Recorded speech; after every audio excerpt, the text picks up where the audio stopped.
cette mémo-règle dédiée à Gugong. Voilà, je fais cette petite mémo-règle juste avant le Kickstarter qui va débuter le 2 septembre 2019 pour l'extension.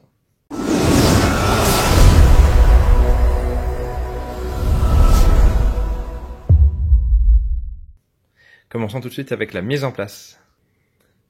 Placez le plateau au centre de la table sur la face correspondant au nombre de joueurs indiqué ici. Mélangez les jetons voyage, placez-en ensuite un par emplacement sur le plateau et posez les restants en 2 piles sur les emplacements correspondants. Placez le compteur de tours sur le tour numéro 1. Jetez les 3 dés destin et placez-les sur les emplacements correspondants en haut du plateau. Placez les jades dans le bassin et placez-en 2 par maison comme indiqué par les emplacements. Mélangez les décrets selon le nombre de taches de peinture à leur dos et placez-en 2 aléatoirement par emplacement. Pour rappel, les décrets de niveau 1 ont un effet chaque matin, donc pour les 4 jours que dure le jeu.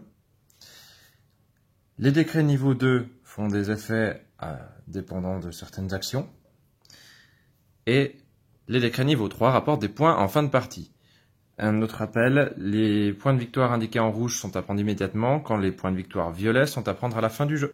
Placez maintenant la médaille du premier joueur sur son emplacement. Chaque joueur prend un plateau à sa couleur, que l'on peut voir notamment ici, et le matériel correspondant.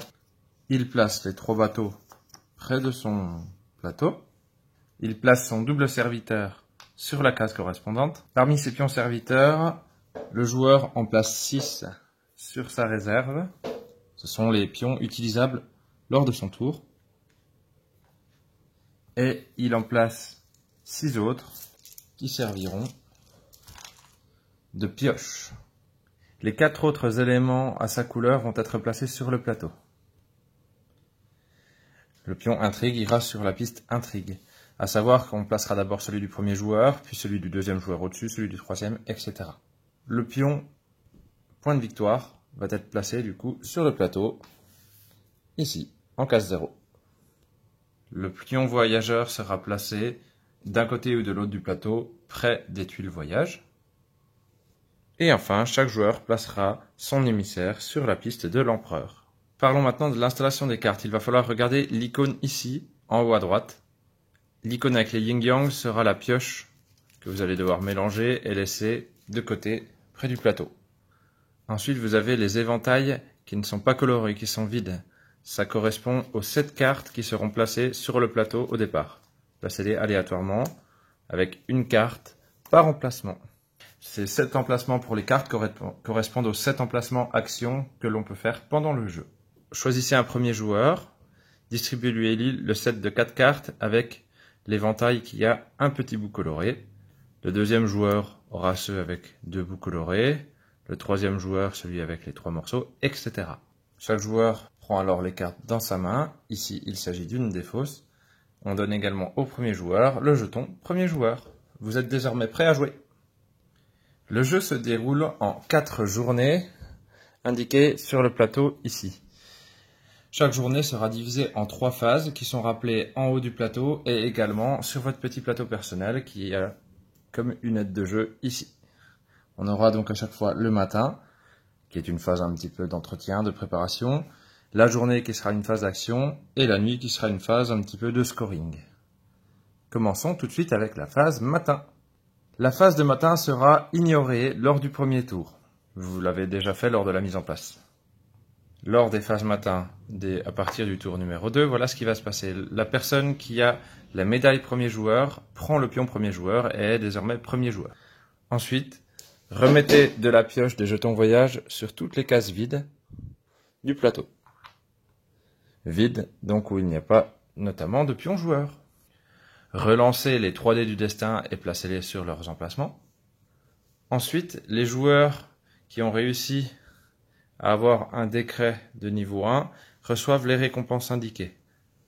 Ils les auront à chaque phase matin des tours du coup 2, 3 et 4, à partir du moment où ils seront placés sur ces décrets. Enfin, recevez le nombre de bonhommes indiqués sur le tour en cours, le nombre de serviteurs. Au premier tour, vous avez donc déjà 6 serviteurs que nous avons mis lors de la mise en place. Voilà pour la phase matin. Passons à la phase la plus importante du jeu, la phase d'action, la phase de journée. Lors de la phase journée, nous partirons du premier joueur et dans l'ordre du tour, chaque joueur fera une action. Et vous allez en faire plusieurs jusqu'à ce que vous ne puissiez plus. Lorsque c'est à vous de jouer, vous allez prendre une carte de votre main et l'échanger avec une carte cadeau. Les cartes sont des cartes cadeaux. Nous allons les échanger avec une des 7 lieux. Alors, la règle pour échanger une carte, c'est d'essayer de mettre un nombre plus grand. Par exemple, là, je peux jouer mon 4. Voilà. Plus grand, hein, donc je pourrais jouer mon 5 ou mon 9 également. Si je joue ma carte qui est plus grande, pas de problème, je pourrais faire l'action. La carte que je récupère ira tout droit dans ma défausse. Mais si la carte que je place est plus petite, alors je vais avoir des problèmes pour résoudre l'action. Dans tous les cas, la carte que je récupère est défaussée. Votre aide de jeu vous indique les 3 possibilités lorsque vous jouez une carte égale ou plus petite. Vous allez devoir soit retirer 2 serviteurs de votre réserve, et les mettre du coup dans votre pioche, hein, votre petite pioche ici, et vous pourrez faire les actions normalement, soit défausser une carte de votre main, dans ce cas vous pourrez faire l'action, ou soit vous ne ferez pas les actions et du coup vous aurez juste échangé des cartes. Il existe malgré tout une petite exception, on considère que le 1 est plus fort que le 9. Donc je peux toujours mettre un 1 à la place d'un 9 et effectuer mes actions sans avoir de malus. Vous allez ensuite réaliser et l'action de votre carte et l'action du lieu. Vous pouvez faire soit uniquement l'action du lieu, soit uniquement l'action de la carte, soit les deux. Si vous faites les deux, il faudra d'abord faire l'action de la carte. Pour les actions des cartes, la grande majorité vous permet de faire l'action d'un lieu comme si vous y étiez présent. Par exemple ici, l'action de la Grande Muraille, hein, on voit que c'est le même logo. D'autres cartes vous rapportent des serviteurs ou vous permettent diverses choses. Voilà. Par exemple ici, je vais pouvoir échanger une carte de ma main ou de ma défausse avec une du plateau. Et celle que je récupère, je la mets soit dans ma main si j'ai échangé avec une carte de ma main, soit dans ma défausse si j'ai échangé avec une carte de ma défausse. Voilà, vous trouverez la liste des effets des cartes dans le livret de règles. Nous allons maintenant expliquer les actions des lieux. Et nous allons commencer avec l'action voyage qui est ici. Alors, pour le voyage, une fois que j'ai placé ma carte, donc j'ai 2 choix qui sont représentés ici. Soit je peux déplacer mon émissaire d'une case, c'est l'action du haut, soit je peux retirer 2 serviteurs de mon plateau, les mettre dans ma pioche, et faire 2 déplacements. La première fois que vous effectuerez cette action, je vous rappelle que votre pion voyageur est en dehors du plateau. Vous pourrez alors le placer sur n'importe quel emplacement où il y a une tuile. Ce sera votre premier déplacement. Et vous récupérerez donc la tuile en question. Les tuiles vous offrent un bonus, que vous pourrez retrouver dans le livret de règles, à savoir que notamment, quand il y a un petit logo comme ça sous un bonhomme, ça veut dire qu'il vient de votre pioche et non pas de votre réserve. Ça ne vous enlève pas un serviteur de votre réserve. Attention également, dans le livret de règles, il y a quelques inversions entre les effets et les images, mais vous devriez vous en rendre compte assez facilement, puisque les textes ne coïncident pas avec les dessins. Avant d'expliquer ce que nous ferons de ces jetons une fois que nous les aurons pris, juste pour expliquer le déplacement, donc je me déplace en suivant les routes sur un emplacement où il y a une tuile, je la récupère, voilà. Et si j'ai 2 déplacements, eh ben je le fais une deuxième fois, je récupère la deuxième tuile en sachant qu'à chaque fois j'en reçois le bénéfice avant de faire le deuxième déplacement. Lorsque je me déplace jusqu'à une ville où il y a un jeton. C'est-à-dire que je saute les emplacements vides et les emplacements occupés par les autres joueurs. Donc voilà, en un déplacement par exemple, je vais pouvoir faire, venir jusque là par exemple. Une fois vos jetons de voyage récupérés, vous allez les placer face cachée ici. Il existe juste un jeton qui se place face visible, car il en vaut 2. C'est celui-là. À tout moment pendant la partie, vous allez pouvoir utiliser ces jetons en haut de votre plateau pour faire des effets en les défaussant. Je peux ainsi défausser 2 jetons pour récupérer un serviteur et le place de ma pioche et le mettre dans ma réserve. Je peux en défausser 4 pour gagner immédiatement 2 points, en augmentant du coup mon marqueur sur la pile de points. Ou je peux en défausser 6 pour prendre une jade du bassin, que je placerai près de mon plateau. Si vous avez déjà 6 jetons voyage lorsque vous en récupérez, alors vous êtes obligé d'utiliser ces effets pour en convertir afin de pouvoir accueillir les nouveaux. Vous n'avez pas le choix. Et ces jetons qu'on utilise seront alors placés dans une défausse. Le matin, on remet des jetons voyage sur le plateau, on utilise ceux des pioches. Donc je rappelle qu'on a fait 2 pioches sur le plateau, notamment ici. Voilà. Donc on utilise ceux des pioches, et s'il n'y a plus de pioches, alors on remélange les défausses. Ici, nous avons l'action pour influer sur la muraille de Chine et participer à sa construction. À nouveau, j'ai plusieurs options. Je peux soit faire l'action normalement en plaçant juste un des serviteurs de ma réserve sur la muraille, ou je peux en enlever un de ma réserve, le mettre dans ma pioche, et en prendre 2 autres de ma réserve que je placerai du coup sur la muraille. On considère que la muraille est construite lorsqu'on a mis assez de bonhommes pour atteindre le nombre de joueurs indiqué ici. Je rappelle que pour 4 et 5, on est de l'autre côté du plateau. Donc voilà, à 2 joueurs, si on atteint cette case-là avec des serviteurs, la muraille est construite, et à 3, il faudra aller au moins jusque-là. À ce moment-là, on va décompter la muraille.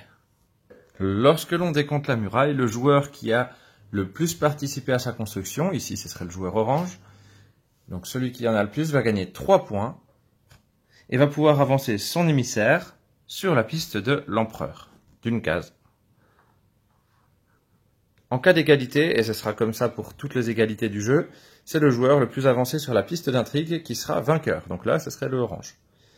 Dans le cas où 2 joueurs sont à égalité sur cette piste, c'est celui qui est en haut. Donc c'est celui qui aura avancé en dernier et qui sera posé sur l'autre qui sera considéré comme vainqueur. Le joueur qui a marqué les 3 points et avancé sur la piste de l'empereur va ensuite retirer du coup ses serviteurs de la muraille puisqu'on considère qu'ils ont fini leur besogne. Ensuite, tous les joueurs qui étaient présents sur la muraille, même le joueur qui a retiré ses bonhommes, vont pouvoir faire une action d'intrigue. Quelles sont les actions d'intrigue? Les actions d'intrigue sont indiquées du coup juste en dessous de la muraille, ici. Vous ne pouvez en faire qu'une seule, et pour l'ordre de passage, ce sera d'abord celui qui a le moins d'intrigue, et on ira de plus en plus vers ceux qui en ont le plus. Pour 1 d'intrigue, donc en diminuant son jeton, je peux gagner un serviteur que je replace dans ma réserve. Pour 3 d'intrigue, je peux en gagner 2. Pour 5 d'intrigue, je peux prendre un des dés du destin, qui sont en haut du plateau, et le placer sur la face de mon choix. À savoir qu'un autre joueur qui fera son action d'intrigue après vous pourra remodifier ce dé s'il le peut, et s'il en a envie. Et enfin, pour 7, je peux récupérer une jade du bassin que je placerai sur mon plateau joueur. L'action des jades, lorsque je suis ici, je vais pouvoir récupérer une et une seule jade. Pour savoir le prix de l'action, qui est là, au départ, je vais pouvoir prendre dans les maisons, puisqu'il y en a dans les maisons. Donc ici, je vais devoir enlever 2 serviteurs de mon plateau, les mettre dans ma pioche pour récupérer une jade. Quand ça sera vide, on pourra en avoir ici pour 3, pour 4, et ensuite on n'en récupérera plus qu'ici, et ça nous coûtera à chaque fois 5 serviteurs de notre plateau. Les jades feront des points à la fin du jeu. L'action d'intrigue, ici. Alors, la première action, ça va être simplement d'avancer d'un, et si je suis le premier joueur d'une journée à faire ça, je récupérerai, du coup, le premier joueur à faire ça dans un tour, récupérera la médaille premier joueur, qui lui garantira d'être premier joueur au prochain tour. Sinon, vous pouvez retirer de votre plateau un serviteur afin d'avancer de 3 cases votre pion d'intrigue. Je rappelle que votre niveau d'intrigue tranche toutes les égalités. Le pavillon de la pureté céleste. Alors ça, c'est ce que j'ai appelé la piste de l'empereur, notamment.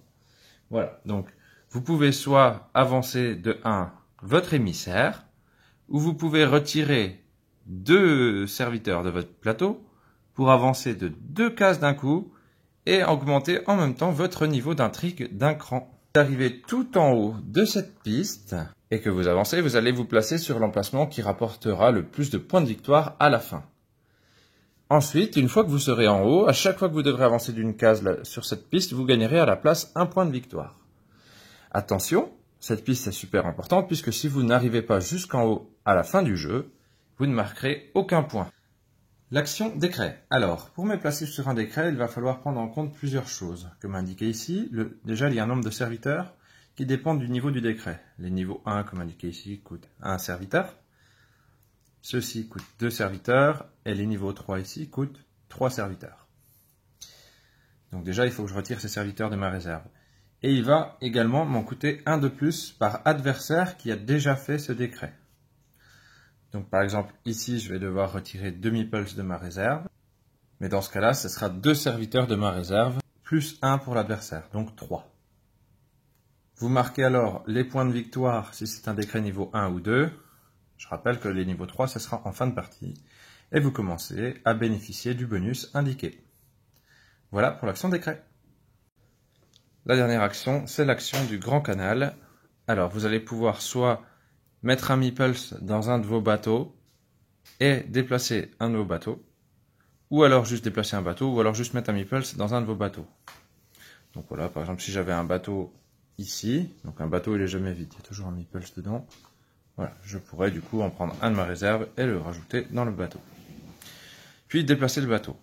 Quand on déplace un bateau, on saute tous les emplacements occupés par 2 joueurs et on va sur l'emplacement suivant, en allant de gauche à droite, dans la version 2 à 3 joueurs. En tout cas, dans les versions à 4 à 5 joueurs, vous partez d'un port vide et vous allez de plus en plus, il y a 2 ports possibles, donc 2 chemins. La deuxième action, je retire un serviteur de ma réserve pour en mettre 2 dans un bateau, mais dans ce cas-là, je ne me déplace pas. Quand on rajoute 2 meeples, on peut les mettre dans le même bateau ou non. Et on peut toujours, quand on place un meeples, prendre un bateau de notre réserve et le mettre avec. Voilà. Donc je pourrais par exemple placer un bateau là et un bateau là si je place 2 meeples. Dès qu'un de vos bateaux a 3 meeples, avant, donc au moment où je le mets ou après l'avoir déplacé, vous pouvez toujours, du coup, le scorer. Donc quand vous le scorez, vous le retirez, vous mettez les meeples dans votre défausse, dans votre pioche du coup. Et vous gagnez la récompense indiquée. Donc ici, on a 4 points. Ici, on pioche une carte de la pioche, donc avec le yin-yang qu'on a placé au départ, qui fera que vous aurez une carte de plus pour jouer. Et ici, vous obtenez votre double serviteur. Et là, vous avez le choix entre les 3 récompenses. Sur les 3 serviteurs retirés, vous allez devoir en prendre un et le placer sur le côté de votre plateau, en face de la récompense choisie. Ici pour prendre mon double serviteur, ici pour piocher une carte, donc ça je pourrais le faire 2 fois, et les 4 points, et ça je pourrais le faire maximum 3 fois. Le double serviteur est ajouté à votre réserve de serviteurs disponible. Nous allons donc expliquer les règles maintenant du double serviteur. Ce double serviteur, à chaque fois que je veux le remettre dans ma réserve, il compte comme un serviteur. Donc c'est un serviteur simple pour tout ce qui est remettre dans la réserve, etc. Par contre, je peux toujours l'utiliser comme étant 2 serviteurs si je le souhaite. En fait, vous pouvez l'utiliser comme 1 ou comme 2. Ça, c'est vous qui voyez. Donc, 2 serviteurs, ça veut dire que sur la grande muraille, il vaut 2 serviteurs, mais ça ne me coûte que 1 de le placer. Donc, par exemple, là, si je fais l'action placer un serviteur, je peux placer mon double, puisqu'il compte comme 1. Mais il prend 2 places, donc pour gagner, c'est mieux. Également, avec l'action des bateaux, je peux très bien, dans mon bateau, du coup, placer mon double serviteur avec cette première action. Ou alors même, pourquoi pas, en plaçant 2, placer mon double qui vaut 1 et un autre. Et là, du coup, mon bateau est rempli. Voilà. Passons maintenant à la phase de nuit. Alors, la phase de nuit, on y passe quand plus aucun joueur n'a de carte en main pendant la journée. Puisque de toute façon, pour faire une action, vous êtes obligé d'échanger une carte de votre main. Et d'ailleurs, vous n'avez même pas le choix. Lorsque ça vous jouez, vous devez échanger une carte de votre main. Donc quand plus personne n'a de carte, le chat monte sur la table. Donc la première étape de la phase nuit, c'est de vérifier les dés du destin. Donc chaque joueur va prendre les cartes qui sont dans sa défausse et regarder combien il en a qui correspondent aux dés. Et celui qui en a le plus aura un bonus. Alors voilà, si par exemple j'ai 3 cartes qui correspondent aux dés, admettons que j'ai 2 fois le 1 et 1 fois le 4, ça fait 3. 3 cartes qui correspondent, déjà je reprends 3 serviteurs de ma pioche que je mets dans ma réserve. Ensuite, celui qui en a le plus gagne 3 points et avance d'1 sur la piste de l'empereur. Enfin, dernière chose, les bateaux avancent d'une case en direction, en progressant. Si un bateau était sur la dernière case, il est perdu en mer. Une fois que les bateaux ont progressé, tous les bateaux qui sont pleins peuvent être scorés à ce moment-là, avant de démarrer la prochaine journée. Pour recommencer une journée, du coup, on fait la phase de jour, on avance notre petit marqueur et c'est reparti. À la fin de la 4e phase de nuit, du 4e tour, on passe au scoring. Donc, pour la phase de scoring, on commence par faire une fois le décompte de la muraille. Donc, celui qui en a le plus, comme d'habitude, gagne 3 points, avance d'1, et on fait les récompenses d'intrigue. Puis les joueurs gagnent les points pour les décrets de niveau 3 sur lesquels ils sont placés. Troisième partie, nous gagnons les points de notre piste empereur. Et enfin, on ajoute les points pour nos jades selon ce tableau. Donc une jade 1 point, 2 jades 3 points, 3 jades 6 points, etc. Et chaque jade au-dessus de 5 fera 2 points. En gros, de base, la première jade fait 1 point, la deuxième fait 2 points, la troisième fait 3 points, voilà, et là on a le total. Le joueur qui a le plus de points est désigné vainqueur, évidemment uniquement s'il a atteint le haut de la piste empereur. Dans le cas contraire, on ne compte même pas ses points. Et voilà, c'était la mémo-règle du superbe Gugong. Donc voilà, si le 2 septembre 2019 vous voulez participer au Kickstarter pour l'extension, elle ajoutera 4 modules, mais je ne vous en dis pas plus sur cette vidéo règle. N'hésitez pas à vous abonner si la vidéo vous a plu, et à bientôt pour une nouvelle mémo-règle.